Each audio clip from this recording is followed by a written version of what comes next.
morning, everyone. It is Social Surge with Fly and Mo. Just waiting to go live on the gram. Here we go. Going live.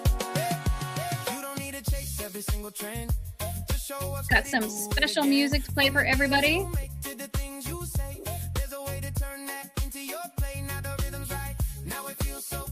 Got a special guest with us today on Social Surge. We have Mr. Joe Killinger over that way. There we go. Over that way. Yeah. Thank you for having me on my we're everywhere, huh? We are everywhere. Actually, that reminds me, I should probably make sure that I look at Twitter, make sure that we're on there too. Yep, we're live. Good deal. All right, so today we are live with Mr. Joe Killinger. Joe Killinger, who has over 40,000 followers on YouTube. He is one of our favorite people to talk to about this. He's also got the affiliate network, which I'm saying that wrong. It is the CRE Affiliate Network. Mm-hmm. Yep. CRE Affiliate Network. Yep. It's one of the fastest growing affiliate networks in the country right now. Well, Joe, tell us a little bit about your background for everybody who's new to the audience here at Social Surge. You know, we don't just bring random people on, though we probably could. Good morning, Brittany McGrath, who's joined us over on the gram. And good morning, Regalado Real Estate. Thanks for joining us over there. All right, Joe Killinger. She's an affiliate. She is an affiliate. Oh, nice. I'm sorry. I was unaddressed. Hold on. Commercial Brokers International. To keep it short, I build real estate companies. I love building companies. I love, I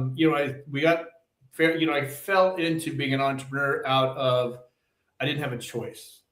We got my now business partner, George, of it's coming on 30 years, I think. He laid me off when we were in a company together. And I got moved into his department. And he is the one that ended up saying, Joe, we're cutting. And I knew it was coming. Here's the kicker. The secretarial pool, just know they really run the company.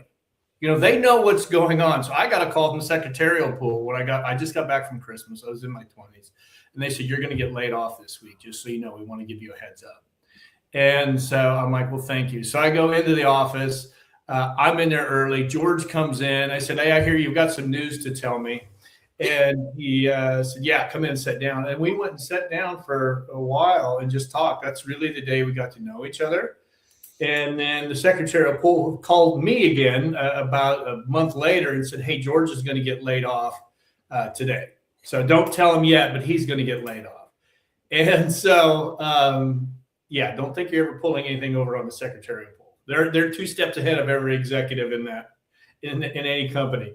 And so he called me and he was like, listen, I lost my job. I'm thinking about, I need to find something to do. He was engaged and getting married, no job. I mean, it was a mess. So I said, well, I had gone over to a startup real estate auction company that was a competitor to where we were at. Okay. And I said, come over, we'll be 50-50 partners and we'll get going here.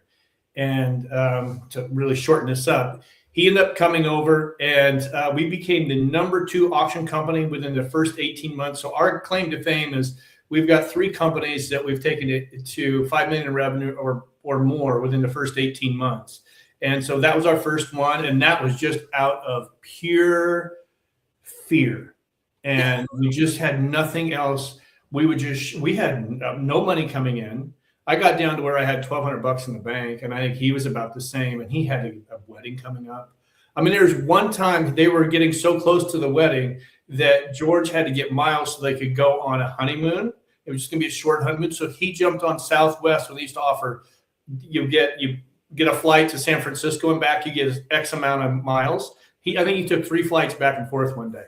Got to know, just kept going. So that's how he got enough miles. So this has not been an easy road. And so, it looks easier now, but it wasn't. And so we were near broke a couple times. So we took that company and that went on for a good amount of years, I think 7 years. But we also knew the real estate auction business was going to go online because that's when the internet was really starting to get. So we're going to be out of business. We got to go find something else to do. And we tried residential real estate and bulk sales. We're like, this is not for us. And so we went on to. a resi agent. Like I could just see Joe like walking into the house. This is the house. Yeah. This is what it Yeah. looks like. You like it? No, Yeah. oh, that would be a great. Oh no, that would be a great little series, Joe. Do a little short form comedy. Anyway, sorry. Yeah. No, Yeah. wouldn't be real. So we got so the guy that owned the company that we were at, he ended up selling. So we ended up under NRT. So the company sold. It was called Fred Sands Realtors. Ended up selling to NRT through the Coldwell Banker banner.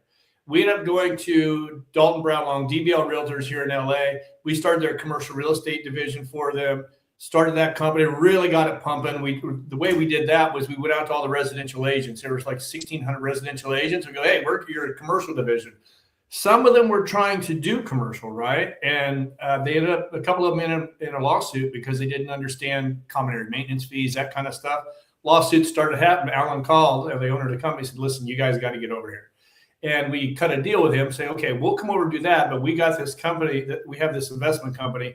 You invest with us on that. So we did that, launched, and this is a whole other video. It was probably one of the first socially responsible real estate investment companies out there. It's very interesting. We would buy multifamily in low to moderate income areas, take a percentage of the units, and we would turn it or a unit, and we turn it into a resource room.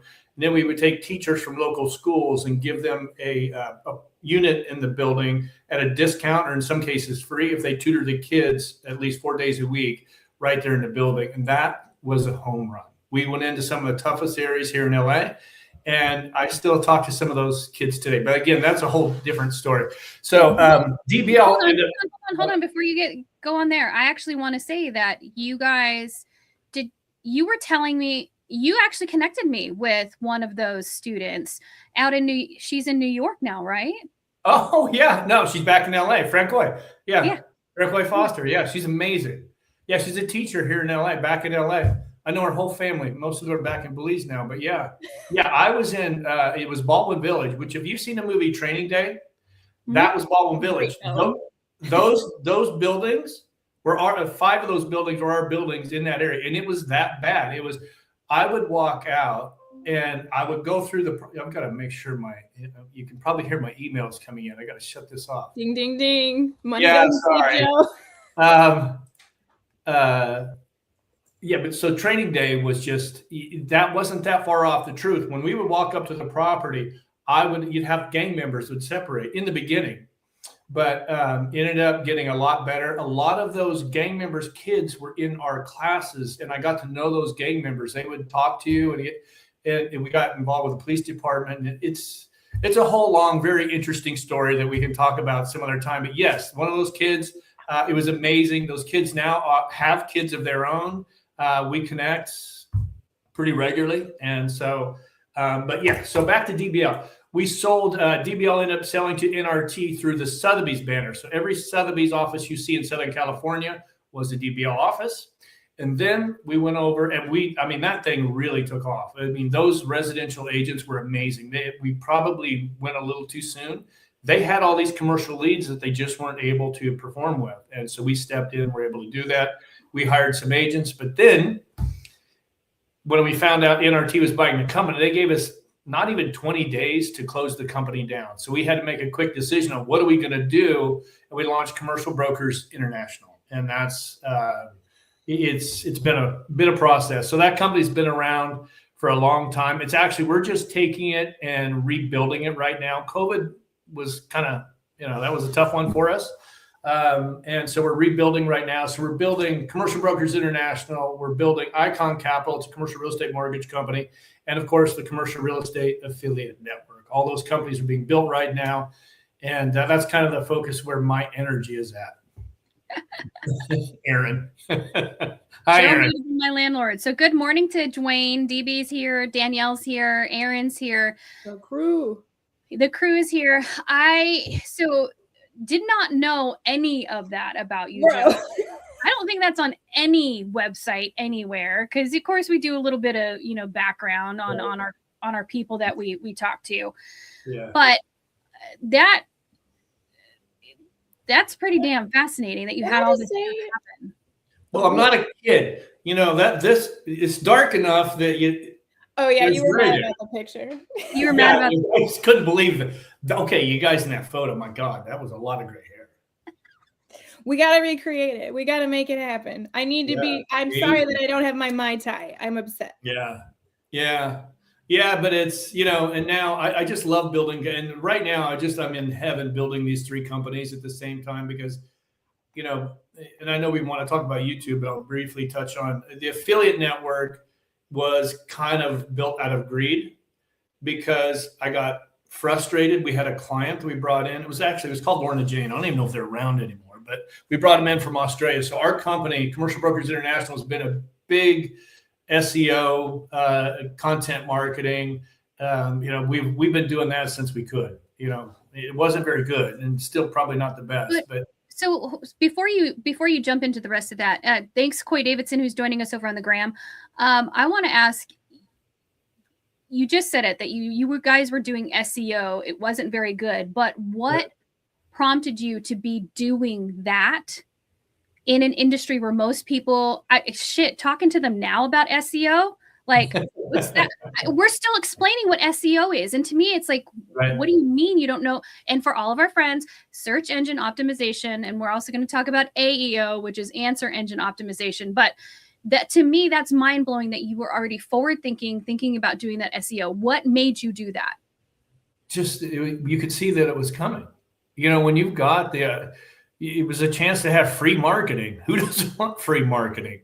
This is what kills me about the commercial real estate industry is there's such an opportunity here. And the opportunity with AI is 10 times more than what just doing the SEO was. There's a huge opportunity here, and getting people to understand you can go from being essentially brand new in the industry to number 1 or number 2 in the marketplace within a very short time frame without a ton of effort. It's just, it's going to take effort. I don't want to. But it's, if you do it right and you set up everything properly, then it's not that hard. But you've got to consistency, and then make sure you're checking your analytics. This is the thing that we learned early on. So we hired a kid right out of USC. He had his master's in the psychology of marketing, which was extremely interesting for us. I learned so much from this guy. Craig McIlvaine is, if anybody needs anybody that can really help you get off your marketing, he was for your website. He was incredible. But he really broke it down. Broke it down for us, and I just learned so much from him. And then when we saw video was coming, we hired a young lady from HBO that really understood video, which it was name dropping. We just hired her from HBO. Well, I'm in LA, so it's not hard to find those people, right? Friends of friends. And so really got an idea. And I don't even do it that well. If I would take the time to really focus a little bit more on it, there's a lot more I could be. Matter of fact, we just hired a new marketing guy. And I sat down with him, went through my website yesterday because I want to completely redo all my stuff around the joekillinger.co. And some of the insights, having the right marketing person that you can work with, that, because I will have ideas and I just need to, and they will say, no, Jesus, go sit in your office. And I don't mind that. I'm like, okay, but I'd rather try something than fail than not try it at all. But so we're big in, let's try it, then let's look at the analytics. Okay, let's try it again. Let's look at the analytics and analyzing. That's actually a lot with the YouTube growth is really, and that's what we were talking about. I'm going to completely relaunch the YouTube channel here in the next month or so.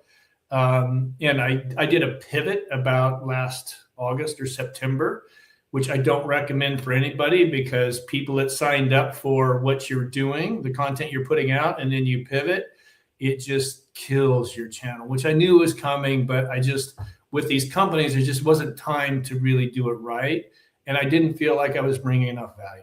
And so I've got a vision and I hope a path that we're working on how we can take it forward, because I've been missing the boat. I'm building these companies and I'm talking to all these incredible people in commercial real estate around the industry. and I wasn't utilizing that. Mm. I was still putting my regular content out, which the one guy, he said, Joe, you've got so much information here that people need to hear. So I'm going to be pivoting that over time here. And so what made you choose YouTube specifically? And actually, let me ask you, let's go back. How long have you been on YouTube? Jesus, I don't know. I've been on it for a long time because I had a real estate tech company, right? So we've started other companies and we've sold some. And when I say sold some, one was we had a tenant screening company that was very unique. And I was living in Dallas. We launched it. And then our biggest competitor decided, you know what, these guys are getting a little too big. So they went out to all of our clients and gave them like a year's tenant screening for free. That did a little damage. So we had a couple of segments of the company. I sold part of it off to a private equity firm that actually went belly up even shortly after they bought it. So I didn't even get any payment really. But yeah. And then now where was I going with that? I got sidetracked on that. We were talking about getting emotional because I didn't get paid. Did you see that? You remember. You remember. All of it, was the one that got away. All the commission check. You got like a little black book of all the commission checks you didn't, and you just look at the pictures and you just like, He's getting pissed all over again. It was a brilliant company, and I think the company. You got to understand your competition, right? But during that company is when I thought we got to put video out because nobody's doing it. TransUnion was our biggest competitor. They're not going to do video, or they weren't at the time. So we did video, some stupid stuff. We made a lot of mistakes. We were really figuring it out. So I don't know when that was. That was 15 years ago. And then I would go through spells where we really didn't put anything out. And some of it was pretty terrible, but some of it just hit with people, Right. and people started calling and say, hey, I saw your video. Can we walk through this process? So, and then we had a property management company. We sold right before COVID because we didn't know what was going to happen. We had Commercial Brokers International, and that was our bread and butter. We had property management. What's going to happen? So we ended up selling the property management company off because we had somebody that's been wanting it, and they were going to keep all of our employees. And so they took them. And again, really didn't make any money. Love these conversations. Exhale. Yeah. But all of our employees everybody was so freaked out about what was going to happen with COVID, right? So, right. Yeah. So, yeah, that was some interesting times. But I just knew then, even through our property management, we did a little bit of video, but not much. Had to be very careful with that. But it just seems to keep gaining steam. You keep thinking, we're maxed out with video, but you got to really find the people that you want to watch because and I call them the 20-year-old life coaches, right? There's a lot of those out there that they haven't lived life, but they're telling you how to live your life. And so there's a lot of that on YouTube. And so you have to really figure out, it's a lot easier to build a YouTube channel if you have an audience. If you don't have an audience, it's tough. You really got to put some time and effort into it. And honestly, I just, when I got started, I was doing the way I was doing podcast method was I started noticing that, all of us that are doing this are interviewing the same people over and over and over. And so I thought, how do I remedy that? So what I did is when I would get a guest to come on, I would go and I'd have them book a week or two in advance. I would go watch all their videos of the podcasts they've been on, and I'd write down their questions. And I'd try not to ask him those questions, them. I would go and write down all the questions that they have been asked, and I'd try to ask them other questions. Right. I'd say something new. I mean, obviously, sometimes you would have to go back and ask some question, like, how'd you get started? Your success and all that. But find something that is new and fresh. That was probably the biggest thing. That and making sure that when it was over, now I need you to repost this video. Don't just freaking come on here, do it, and then I don't see you again. I need you to repost this video. And so I was doing that for a while. And then I got this idea about what if people that are launching books, I was really looking for the kind of fringe people that would really work for real commercial real estate because I always wanted to be kind of education based, but I want to make sure that it was really people that we could learn stuff like body language, how to talk to people. We had Chris Voss on, the guy that wrote How to Split the Difference. We had Cody Sanchez on how to. There you go. I was ready because this was one of my favorite interviews that you had done, and I don't know if we're gonna have time to get into it, but there was some interesting stuff that happened around. He's incredible.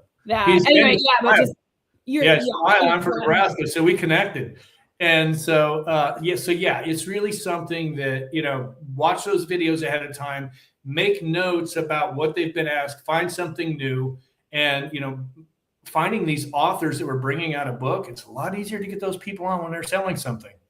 Cody Sanchez, that woman's amazing. I mean, the energy she has, you'd think we were long. As soon as I logged on, just the energy through the computer was like, this woman. I don't know how she does it, but she's pretty amazing. Who's your like white whale for if you were to do, who's that person? God, there's so many of them. I'd love to talk to Warren Buffett. I would love to. Fellow Nebraskan. I know where he lives. Oh, that's right. You were in Nebraska. You went to UNL, right? Briefly. Okay. I went for about a year, and then my family ended up losing the farm, so I ended up packing my car and driving to California. And I ran out of gas in San Clemente, California, which in October, when you go from Nebraska to San Clemente, not bad. But, when you have $600 to your name, my car broke down. I had $1,200. On the way to California, my car broke down in Flagstaff. They charged me $600 to fix it, which now I realize was they took advantage of this stupid kid from Nebraska. And I had $600 to get started. I had to pile up my clothes and sleep on my clothes in this red bedroom I rented from this guy that was selling drugs and bodybuilder. Buddy could cook. He was a chef too. So, it was like a George Strait song or something. It probably is somewhere in there. I drove to California. What the heck? We'll take the transcript. We're gonna do a song from do it over. We'll do a song. Yeah, it was something, but it's really it's very interesting. I learned so much from these people about the ways they do their business and their success. It's This is a great question from Danielle. She says, how about nurturing relationships on the YouTube platform? Where's the time to engage with other people's content? It's key. And here's that leads me into, yes, I've met a lot of good people. I stay in touch with them. I make it a point to comment on their content, talk to them, text them. Some people like Chris Voss, you're not going to get to him. You talk to his team, but and same with Cody Sanchez, but pretty much everybody else, you just want to make sure you're reciprocating. You're making sure that you're going on and talking every day. It doesn't need to take hours every day. It should take minutes to go on and like and comment, share. Make sure I liken it to when you went to prom, right? Imagine you go to prom, you get all dressed up, and then you stand in the back of the room. That's what a majority of the people do on social media. Yep. They're not participating. Get out there and dance. Talk to people. Cut the rug a little bit. I got the best white man's overbite you've ever seen. So, but at least I'm on the floor. You got to get on the floor. I mean, George and I used to go to all these meetings around LA for brokerage, right? And the two of us are just a couple of dipshits. We just stand in the back talking to each other. Why do we go to these? So social media is the same thing. Get involved and really capture these relationships and really make sure you're talking to people, spread the word. That's why you're there. Social media is such an opportunity. It's very important. Now, another thing that I found that's very important, I even made notes. So I've got a lot of notes here. I want to make sure I don't miss anything because I think this is such an important topic. The thing is, I'm too tired. I can't even read this stuff. Hold it up again. Wait, let me see that one more time. Let me see it. Oh, I just wanted to make sure that you actually printed out the email. No, that was just for me. Thanks. Well, actually, you know what? I had to do it. I emailed myself. I'd think of things in the middle of the night, and I'd email. Oh, yeah, I got to bring that up. A/B testing, the thumbnail and the headline. YouTube offers it. How many people almost everybody I talk to, they don't A/B test. You want to A/B test. It's right there for you. Doesn't cost anything. And you want to make sure you're doing that. Matter of fact, I should make sure I haven't missed anything for everybody. Can you explain what A/B testing is? Because it's not just the fact that nobody's talking about it. It's also the fact that I don't know that many people would even know what you mean. I mean, I do. I don't know how to explain it. I just know that. Just like explain it like I'm 5. It'll help you find the best thumbnail. So you want it. So like Mr. Beast has a whole crew of people that just create thumbnails for him, and they test them to see which performs best. They do it for headlines. They do it for their thumbnail. They do it for everything. So it's just testing what is going to work best for your audience, is my understanding of. Is that the best way to explain it? Yeah, I'm not sure. Options, and then you pick which one is better, and then you serve up the one that's better, and then you learn. Yeah, right. Exactly. Sorry, No. Yeah, no. The spot. I'm proud that I you know what it is. I'm just not sure I'm the best at explaining the whole process. That's fine. No, that's great. We'll let Mo do that. I'm interrupting. Exactly. And I think for YouTube, you really got to make sure you're bringing value, and that's it's just for your audience. We as creators, I'm not calling myself a creator, but everybody that's a creator really wants to put out the content that we want to put out. That's not what you want to put out. You want to put out what the audience want. What do your people want from you? Now I'm interested in looking at your stuff because this is stuff that I want, not what you want to put out. And I look at so much content. I'm like, this just doesn't really bring value. Right. 100%. It's got to be, why do I want to watch your stuff? I think it's so important. And when did content actually turn into real? Like, what was the one piece of business that came in that made you realize that, oh shit, this is actually working? So when did content actually turn into business for you? It was years ago. People just started calling off of our content. And because now, were you tracking that, or were you just like, no, not really. I mean, we were just throwing the shit against the wall, and we were like, we didn't know what was going to work, what was not going to work. We were just throwing it out there. We didn't understand analytics. And that's the thing, is YouTube gives great analytics. You want to go on that, put a piece of content out, see what analytics is. I mean, I just got a good lesson yesterday. I was talking to the guy that's working on my YouTube channel and website, and he goes, I want you to look at this. And we've got this nice studio, and I get better views sitting in my home office on a Saturday and Sunday putting content out when I'm up closer to the camera. He goes, you got to change everything.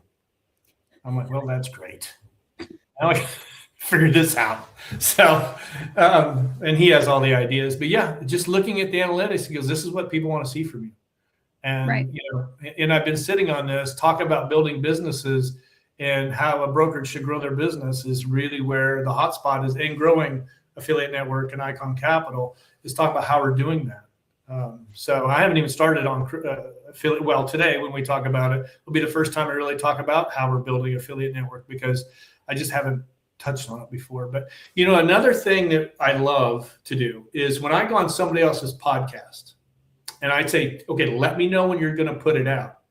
And so I know when they're going to put it out, because I'll be damned if I'm going to go on somebody's podcast and I'm going to be the number 4, 5, 6 video on that channel.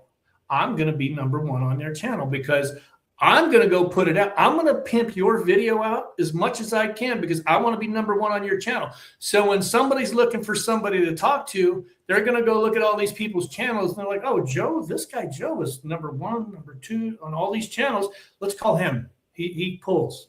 That's actually, I've never even thought of that before. Yeah, you want to be the top on everybody else's channel. So promote. If you can go back and promote, if you've been on other people's podcasts, go promote it. Get it out there. Be the number 1 on everybody else's channel. I love that. I gotta try out because I gotta go. But you guys keep cooking. Okay. Yeah, I'll see you. And I'll see you guys later. Actually, yeah, you will. Yeah, you will. Bye. Okay, bye. All right. I'm trying to get out of the room. Okay. Like the frame. Sorry. Oh, she's froze. Oh, there she went. Okay. So real quick, we're coming up on time. Real quick before we go, a couple things. Give me a quick synopsis about how people join the affiliate network. And then where do you think the future of CRE brokerage is going? Since this is a big topic for you and it's something that you have and you're planning on creating content for, let's dive into that. So first, affiliate network. Did you see the two CEOs of these major companies that walked away from their companies last week because they didn't know enough about AI? Yes. Walmart and Coca-Cola. So yeah, Yep. it's going to get in. Okay. So Commercial Real Estate Affiliate Network is a network that we launched. I think you've got some of the members on here right now, which I'm very thankful for, especially those that started in the beginning. But I wanted something, affiliate network. I needed to belong to one because I started telling the story about Lorna Jane and they wanted to expand across the country. We couldn't do it because I think at the time we had 10 agents and we lost them as a client because we couldn't go across any other city. And so I called around for all the affiliate networks in commercial real estate. And I found out what they charged. And, there's initiation fee or annual fees, there's transaction fees and all that. And I'm like, well, there's no way smaller independent commercial real estate brokerages can afford this. So how do we make this work? And then COVID hit, so I had plenty of time to think about it. And I came up with, well, let's just make it free. And so it is free to use and it'll never be cost to the members. And everybody said, Joe, how are you making money? Well, I'm making money because the agents from Commercial Brokers International are doing deals through that. So Commercial Brokers International is making money. That's how we end up making money through it. And so, but it's really independent commercial real estate brokers from around the country. We find them right now I go on the broker list and I look at people that are members there because I know they want to market themselves, or at Google. We look at reviews. We really break it down. So they're top-notch brokerages from around the country. And we bring them on. Started Commercial Brokers International was one. That was a little bit of a tough call trying to get people to join. There's only one of us. But then Natalie Wainwright was number two. She said, okay, I'll do it with you. And I thought, here we go. We've got momentum now. Now we got two. That wasn't the case. It was still very, very hard. But we're at 37 members right now and growing. And we're looking for independent commercial real estate brokerage firms around the country to continue. We only have one in each market. I don't want a bunch of them. Right. I want one in each market that's very, very good and takes care of our clients' leads, because when our agents give it to somebody, I want to make sure that our agents are getting service. If you're a member, then you're referring it to somebody else.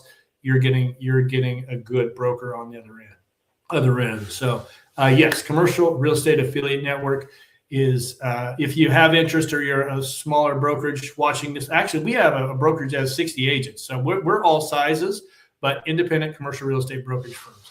Now, AI is going to be significant in commercial real estate brokerage. It's already happening.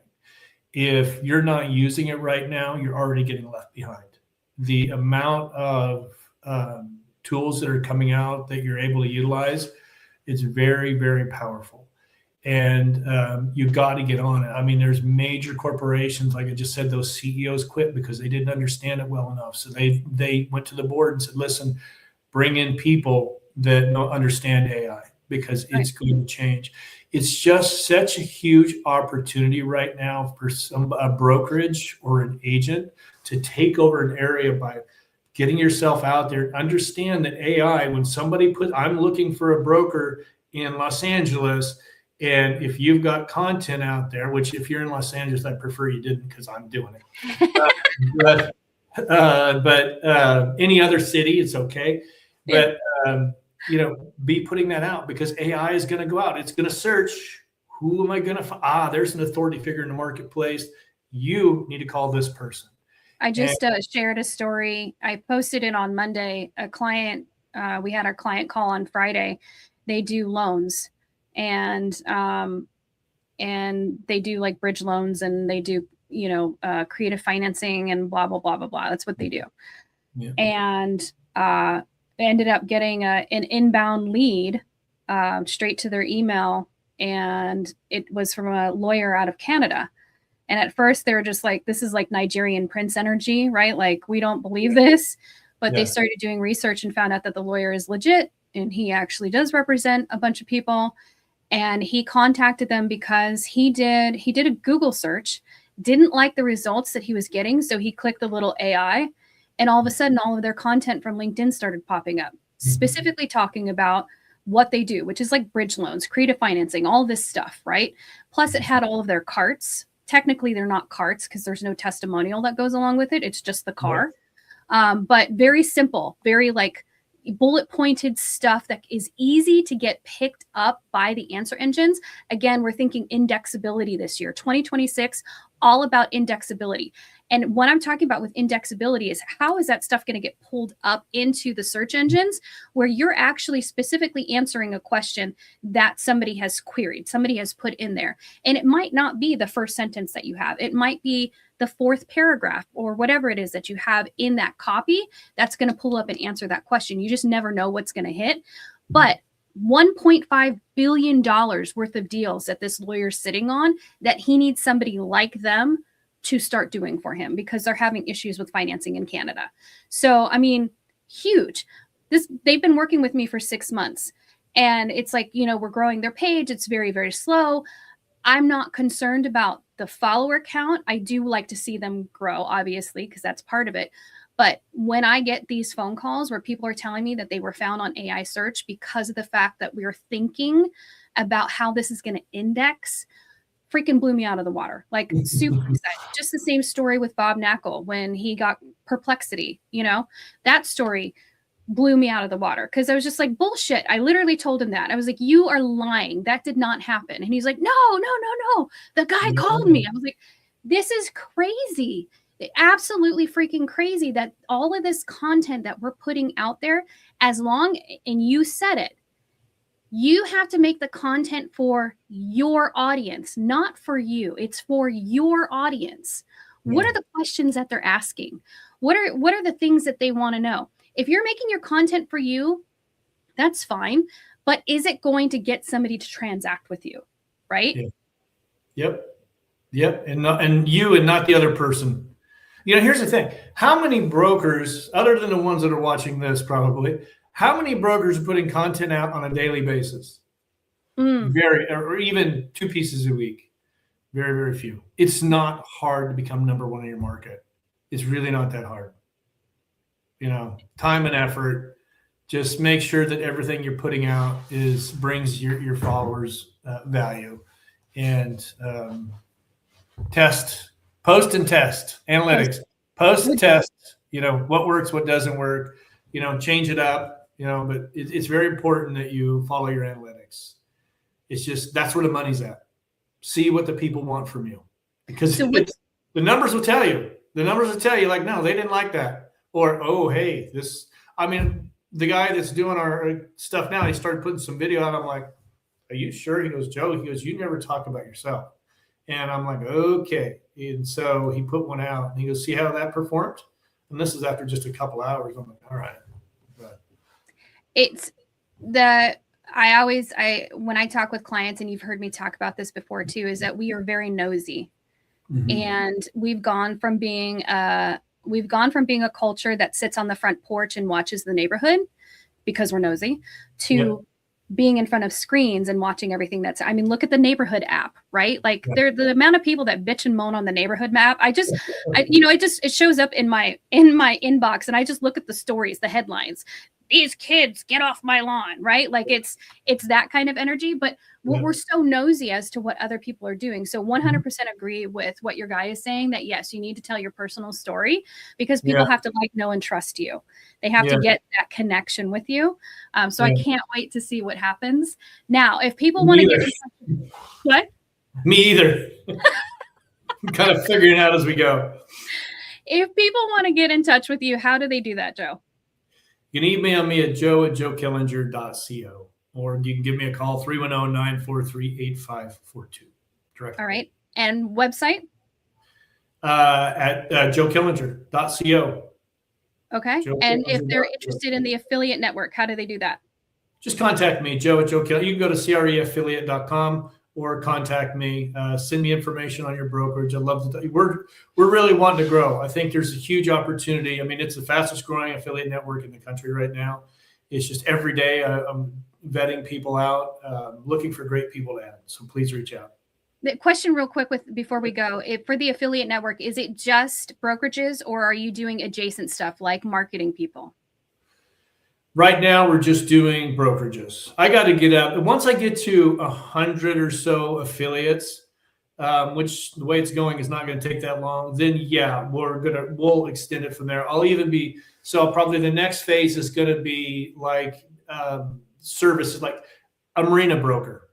You know, because we'll get a call, hey, I want to buy a marina. We don't get very many of them, but nationwide, you know, I'm going to need a marina broker. I'm going to need an RV park, you know, that kind of stuff. Right. Then we'll weed out, and then we'll probably take, with the affiliate network, we'll probably start taking sponsorships. That's how we'll make some money, is sponsorships on the website, and maybe we'll do events. So you've got, you know, the thing we're doing with you, was it April 8th we booked it? Yes. Yeah, 8th or 9th. You know, we're got, hey, can I have my agents log in too? And I'm like, okay, yeah, I didn't even think about that, because everybody that's on the affiliate network they are either the owner of the company or that owner's. I mean, some of these guys that own these companies are 80 some years old that aren't really doing it, so they have their somebody running their company. Those people are there. They're the managing broker. So that's exciting. I can't wait to talk to you when you get to 100 members. If you guys want to talk with Joe about YouTube, about the affiliate network, about CBI, just contact him. He's across all the socials. Don't forget to go to YouTube channel, leave a review, leave a comment, subscribe to that. I'm sure he'd appreciate that. And Joe is also my buddy. We are the marketing co-chairs for CREI Summit. If you haven't put in for any of the lists, we still have Instagram, Twitter, Retweet, and podcasts. Those are the 4 other lists that we have. Go put in at CREISummit.com. And CREI Summit is September 23rd through the 25th. We hope that you're going to see you there. It'll be in Savannah, Georgia. It's going to be beautiful. Have you ever been to Savannah? No, I have not. Oh, beautiful, beautiful place. Lots of fun. Way excited to be there. All right, everybody, we'll see you back here on Tuesday. Thank you, Joe, for showing up so early in the morning. I appreciate it. We're good.